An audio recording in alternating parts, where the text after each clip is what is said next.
In today's video, we will be going through the biggest winners and losers of the 2025 first round, and we will be starting with the selection of Cam Ward going to the Tennessee Titans and going from there. Now, Cam Ward going to the Titans makes a lot of sense. Obviously, with the Titans' lack of addressing the quarterback position this offseason, this pick was made for a couple of months and everybody knew it, but now that it's finally happened, I love this pick for the Titans because Cam Ward's flashes are really high, and at his peak, he kind of reminds me of Jordan Love or Caleb Williams. That would be my pro comparison for him, is kind of a blend of the two. Now, Tennessee will need to continue to address the receiver position and to help him out more throughout as his career progresses, but I really like that they have their quarterback and that Brian Callahan entering year 2 now has his guy, so I would consider them one of the winners for having a franchise quarterback, or at least a guy they can get behind. Now, with Jacksonville at pick 2, I know they traded a lot. They traded a second round pick this year and a first round next year to go up to get Travis Hunter, but I still would consider them one of the biggest winners for a couple of reasons.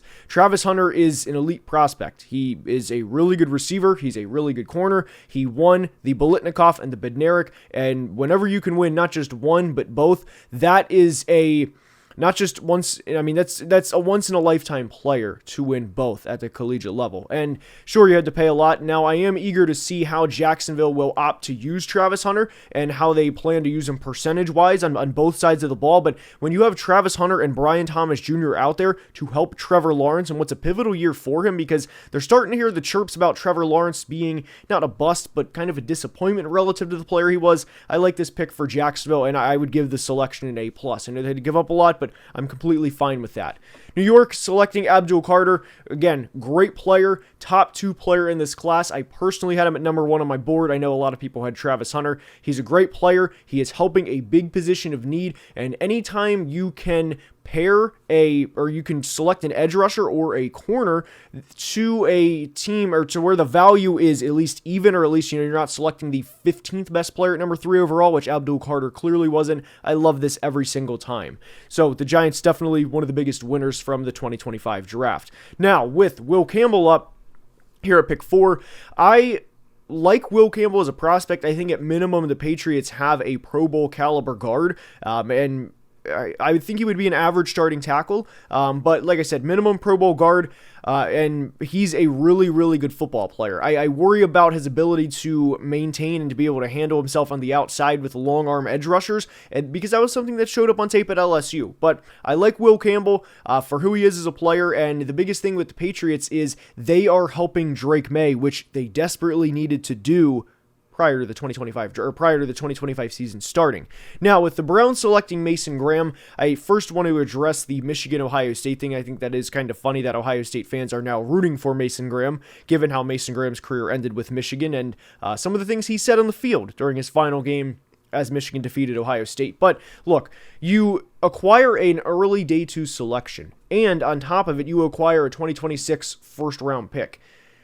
What is not to like about acquiring that while also getting one of the best players in the draft? You didn't trade out a number 2 overall to get a first next year to hope that it's going to be there and trade out of the first round entirely. You traded back 3 spots.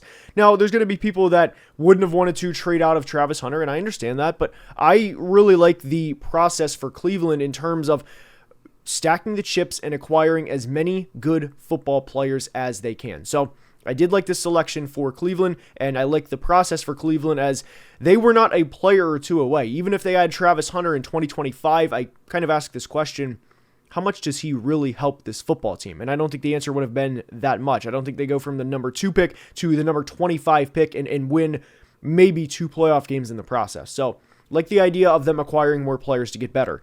Ashton Jeanty, love this selection. They traded for Geno Smith earlier this offseason. We know Pete wants his running back, and Ashton Jeanty was the best running back in the draft. I had him at number 3 in my big board. Absolutely phenomenal prospect. Not a lot to say other than that they absolutely, they nailed this pick, and I can't wait to see what the Raiders do the rest of the draft. Armand Membu, another, I thought this was an A+ pick. I don't necessarily agree with these grades that CBS has, but whenever you have Olu Fashanu on the left side, Armand Membu on the right side. It's actually going to be opposite for people watching. So Olu Fashanu on the left side, Armand Membu on the right side.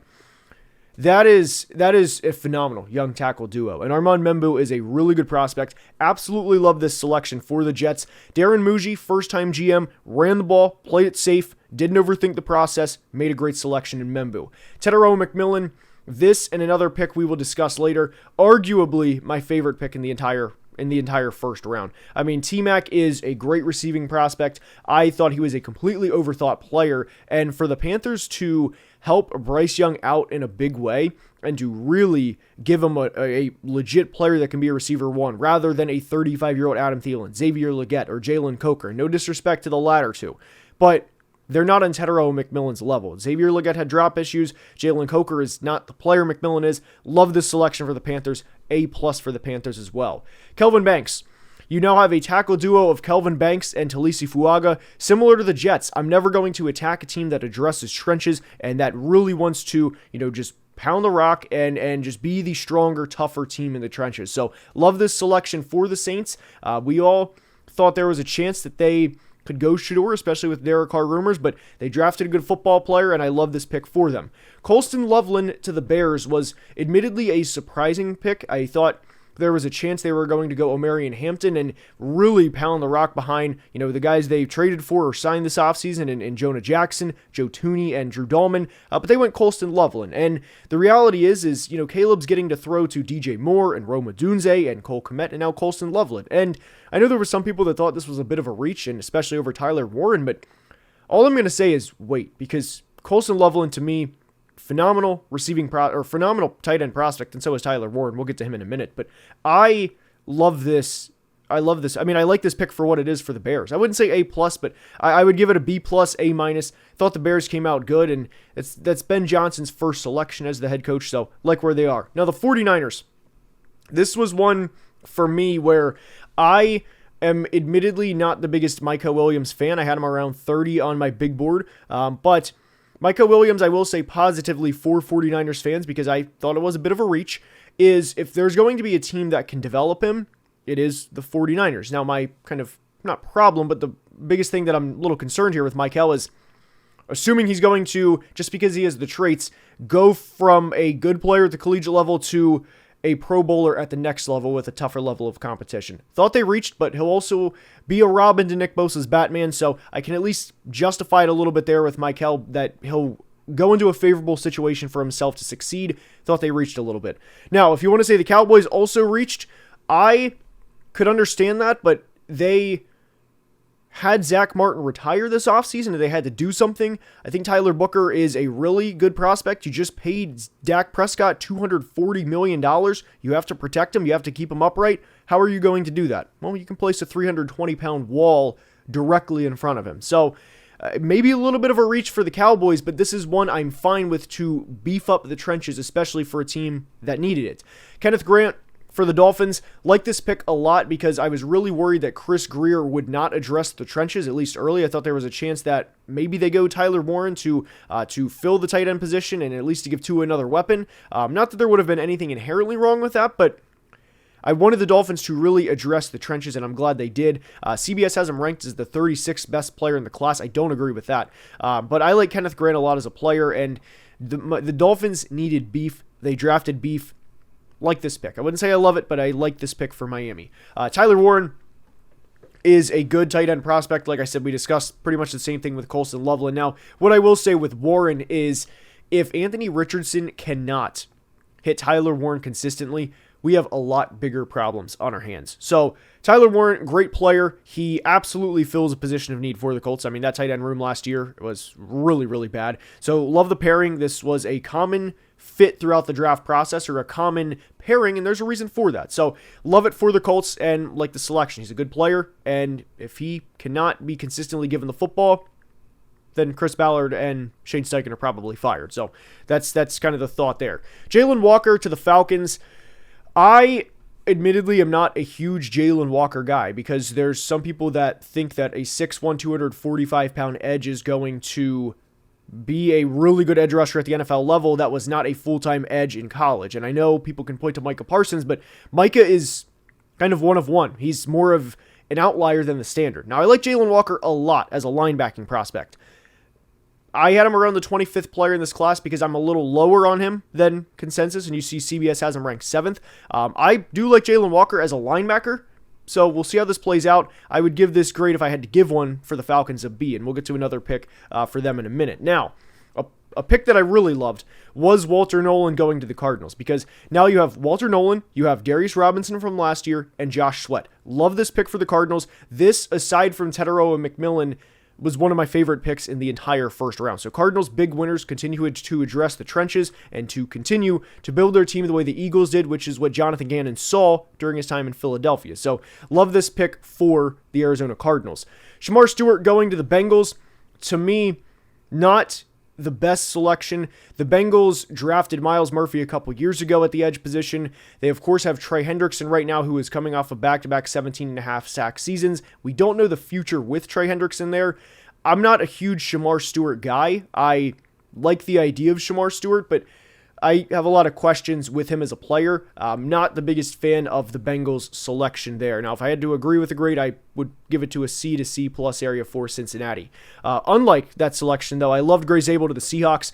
They need interior offensive line in the absolute worst way. They address the interior offensive line by selecting a good football player in Gray Zabel. Gray Zabel, to me, is kind of in that bucket of draft a good football player, think about things later. Love this pick for Seattle. Now, Emeka Egbuka, I was really surprised by this, and not that I dislike this selection for the Bucs, but they have Mike Evans, they have Chris Godwin. Godwin is coming off a pretty nasty injury, so at least we'll acknowledge that there. But I was surprised they didn't go defense. They had several players on the board. Jahad Campbell was one of them that I thought could have been a player for them.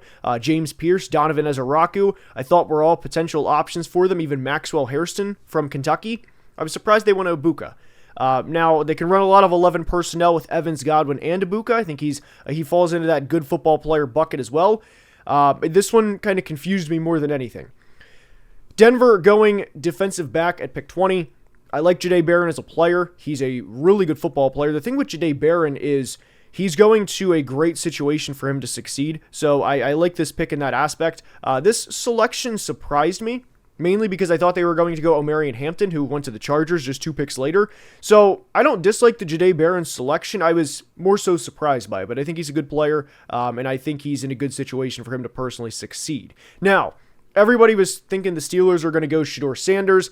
They went Derek Harmon, and I like this selection for what it is, because now you have Derek Harmon, Keanu Benton, another year of Cam Hayward, and TJ and Alex Highsmith. So a lot of the times we talk about quarterbacks in positions to succeed, like Joe Burrow having Jamar Chase and T. Higgins, but this is pretty similar to a defensive line version of that. So love the landing spot for the Steelers, and they really do a great job of addressing the trenches. And they have over the past couple of years, like Troy Fatanu, like we said, Keanu Benton, and Broderick Jones, unfortunately, hasn't worked out to the level they wanted. But Pittsburgh generally does a good job throughout the draft, and I think this is the start for them. Omarion Hampton, love this pick for the Chargers. I know they gave Najee Harris a kind of big contract, but look, I'm not a big Najee fan, and Omarion Hampton, to me, right now, is a better football player than Najee Harris. So what, you spend a little money on Najee Harris, and you can really cut him after 1 year? I don't think that should have prevented you from drafting the football player Omarion Hampton is. Love this pick for the Chargers, and we know Jim Harbaugh loves to play grown man football, and he loves to play, punch you in your mouth football or punch you in the face football. Love this pick for the Chargers. Matthew Golden, first Packers receiver in 20 plus years. The draft is also in Green Bay. Like this selection for them. Matthew Golden he is a solid football player. He upgrades the receiving room. Not a lot to say for Green Bay other than they upgraded what they previously had. Minnesota, Donovan Jackson. The Vikings had one hole left on the offensive line. They had Darisaw. Blake Brandel was the question mark. And then Ryan Kelly, Will Fries, and Brian O'Neill. They solidified the hole with Donovan Jackson. Maybe they could have traded back a little bit, but when you can upgrade the starting offensive line, I'm not going to kill this pick too much. I like Donovan Jackson a lot as a player. Now, you could argue 24 is a little early, but I'm not going to kill the pick too much if you trade back to 34, 35, maybe he goes in the 30 to 32 range and you don't get the player you really want. So you take him a couple spots early. He's a solid starter for 5-6 years. Nobody's going to care that he was selected 5 spots too early. Jackson Dart. The Giants, I'm going to be honest, I'm not a huge Jackson Dart guy, but I do like the landing spot because he can play behind Russ and Jameis and also have Dable coach him, and we'll see how long that goes with Brian Dable. Now, I didn't mind the value that the Giants had to trade up for, because they traded a second round pick, a late third round pick, and a third next year. We'll get to the Falcons part in a minute, because that's the one where I have a lot of problems with. But with Jackson Dart, I'm fine with the trade. Jackson Dart, again, thought he was a late second round quarterback in terms of where he stands as a prospect, but the landing spot is good, and if you think he's your franchise quarterback, you have to go for it. So I didn't think the Giants got fleeced too bad in the trade up, and that was good. Jackson Dart, I'd kind of be surprised if he plays much in 2025. So this is definitely a investment for the future. Now, this was my least favorite process of the entire night, was the Falcons trading 46 and a first next year to go get James Pierce Jr. I was already I'm not a huge Jalen Walker guy to begin with, but when you trade a first next year, first off, credit Les Snead. I would just cannot credit Les Snead enough for that. But this trade was, I was not a fan. James Pierce has off the field, you can see it right here, off field hurt his stock. I'm not a fan of this one at all, man. I'm not a fan of this one. I'm not a fan of the trade. Now, I like James Pierce himself, fine prospect. Like his game a lot. James Pierce, the prospect, is good. I do not like trading an relatively early day two pick and a first next year for James Pierce. I don't like that process there. I thought that was bad value. I thought that was actually really awful trade value from Terry Fontenot and the Falcons. I hope it works out, but I didn't like the trade value. The Ravens here, just a very Ravens pick in every definition. They sit there, let the board fall to them. A top 20 prospect in Malachi Starks falls right into their lap. They scoop him up. The Ravens are successful year in and year out. There's a reason for that. They do things the right way. They continue to do things the right way. They're a great team. A-plus pick for the Ravens. Tyleik Williams was kind of surprised by this pick by the Lions. I know they have Aleem McNeil coming off of an injury, but I don't dislike this pick. I was just more so surprised than anything. I thought they would have went edge. I thought Nick Scorton was going to be in play here to go opposite of Aiden Hutchinson, but they went beef and really extra double beef along the interior offensive line with Tyleik Williams. So I don't hate the pick. Was more so surprised. If I had to give it a grade, I'd probably give it a B to a B+. Josh Connerly, the Commanders absolutely needed offensive line help, so absolutely love this pick for them. He upgrades their offensive line, and there's not a lot to say more to that than when you upgrade the offensive line and you get a solid player at the end of round 1 too. Maxwell Hairston, look, he had 6 interceptions during his time at Kentucky, had a couple of pick sixes, and he is a really solid corner prospect, like this selection for Buffalo, and I think it's a pretty good job for Buffalo to match the value of where he was going to go along with where you were selecting. So all around, I'd give it B+, A-. But if you like this video, please like and subscribe. I will have text excerpts for the Eagles and Chiefs. Those picks are getting made before the video, or after the video ends, before it's released. So like I said, if you guys enjoyed, please like and subscribe, and until next time, please be safe and have a great day. Comment your biggest winner and loser from the 2025 first round. Love you guys.